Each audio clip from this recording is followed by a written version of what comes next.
तो अब हम इस वीडियो में कुछ एग्जांपल्स देखेंगे, उदाहरण देखेंगे। जैसे कि मैं बता रहा था कि ये 3 टर्म्स बहुत इंपॉर्टेंट हैं, एल्गोरिदम, प्रोसेसिंग और वर्ब्स। तो इनके कुछ एग्जांपल देखेंगे। तो सबसे पहला एग्जांपल जिसकी हम बात करेंगे, जैसे कि मान लीजिए आपको किसी बच्चे को स्कूल से लगे उसको उसके घर पर छोड़ना है। तो अब इस टास्क को अगर आपको करना है तो आप इसको पहले एक एल्गोरिदम के टर्म्स में डिफाइन करेंगे। तो उसमें आपको क्या करना होगा, पहले आपको घर से उस बच्चे के स्कूल जाना होगा, फिर उनके क्लास में जाके उस बच्चे को लेना होगा, फिर उस बच्चे को अपने घर लेकर जाना पड़ेगा जो बच्चे का घर है, फिर वहाँ पे उसके पेरेंट को उसको सौंपना पड़ेगा और फिर वापस अपने घर आना पड़ेगा। सो ये set of sequence of instructions हैं जिसको आप फॉलो करेंगे तो ये काम हो पाएगा। तो जब अगर आप इसको पहले प्लान कर लेंगे तो आप ये इंस्ट्रक्शन सोच लेंगे पहले, और उसके बाद जब प्रोसेसिंग करना होगा तो बेसिकली आप ये इंस्ट्रक्शंस को एक एक करके खुद ही जो है पूरा करेंगे। तो इस केस में आप ऐसे सोचिए कि आपने ही पहले सोचा कि आपको ये काम कैसे करना है और फिर आपने ही खुद एक एक इंस्ट्रक्शन जो अपने दिमाग में सोचा उसको एग्जीक्यूट किया या परफॉर्म किया।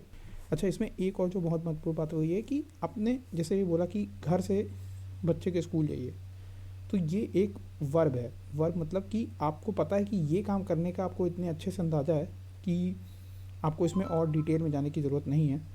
सो इन चीज़ों के जिनके टर्म्स में अगर हमने इस एल्गोरिदम को डिफ़ाइन किया है, ये प्रोसेसिंग कर रहे हैं, उनको हम वर्ब्स कहते हैं। तो जैसे स्कूल जाना एक है, बच्चे को स्कूल से लेना एक वर्ब है, फिर उसको घर छोड़ना एक वर्ब है, उनके गार्जियन के पास छोड़ना एक वर्ब है, फिर अपने घर वापस आना एक वर्ब है। सो ये माना जा रहा है कि ये सब चीज़ें आपको बहुत अच्छे से पहले से ही आती हैं। अब ये भी हो सकता है कि वर्ब्स कुछ और होते हैं, जैसे ये होता कि पॉइंट ए से पॉइंट बी जाना है, ये एक वर्ब होता।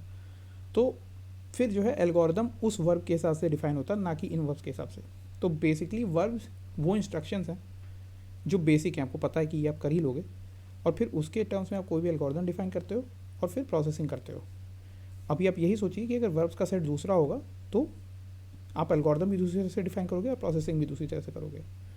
अब हम और भी एग्जांपल देखते हैं, बट एक बार ये ध्यान ज़रूर दीजिएगा कि अगर वर्ब्स दूसरे होते तो फिर एल्गोरिदम किस तरह से आपको बदलना पड़ता। अब दूसरा एग्जांपल और सिंपल है कि जैसे मान लीजिए आपको अपने ईमेल अकाउंट में साइन इन करना होता है। तो इस केस में देखिए, जो सीक्वेंस है स्टेप्स, जो प्लानिंग वाला स्टेप है, ये आपकी ईमेल कंपनी ऑलरेडी बना रखा है कि आप पहले एक वेबसाइट पे जाइए, फिर अपना यूज़र नेम और पासवर्ड भरिए। अगर आपको पासवर्ड याद है तो भर के स्टेप 5 पे चले जाइए, जहाँ पे आप जो है, अगर आपको याद नहीं है तो स्टेप 5 पे चले जाइए, जहाँ पे आप जाके जो है फॉरगॉट पासवर्ड करके नया पासवर्ड सेटअप कर सकते हैं, या फिर पासवर्ड जो है जब तक गलत ना हो तब तक आप भरते रहिए, फिर उसके बाद लॉगिन हो जाए। तो ये जो सेट ऑफ स्टेप्स का प्लानिंग है ये आपकी ईमेल कंपनी ने किया है, बट इस केस में प्रोसेसिंग आप करते हैं जब आप उसमें साइन इन कर रहे होते हैं। तो यहाँ पे एक एग्जांपल हो गया जहाँ पे सोच कोई और रहा है, प्लान कोई और कर रहा है और काम कोई और कर रहा है। इसमें भी जैसे वर्ब पर ध्यान दीजिएगा कि वेबसाइट खोलना एक वर्ब है, नाम और पासवर्ड भरना एक वर्ब है। अब इसमें वर्ब और बेसिक भी हो सकते हैं कि ब्राउज़र खोलिए, ब्राउज़र के जो ऊपर वेबसाइट भरने वाली जगह होती है वहाँ पे वेबसाइट का नाम लिखिए। तो अगर वैसे वर्ब होते तो उस हिसाब से एल्गोरिदम भी दूसरी तरह से लिखा जाता। एक और बात जो ध्यान रखिएगा वो यही है कि अलग अलग प्रोग्रामिंग लैंग्वेज में आपको अलग अलग प्रोग्राम लिखने होते हैं, वो इसी वजह से होता है कि वो अलग अलग वर्ब्स आपको प्रोवाइड करती है। ऐसे ही तीसरा एग्जांपल ये कि मान लीजिए पेपर पे एक ए अक्षर लिखना है, तो इसका एल्गोरिदम जो है वो एक, पहले बाएं तरफ की रेखा खींचना है, फिर दाएं तरफ की रेखा खींचना है, फिर पेट काटने वाली रेखा खींचना है।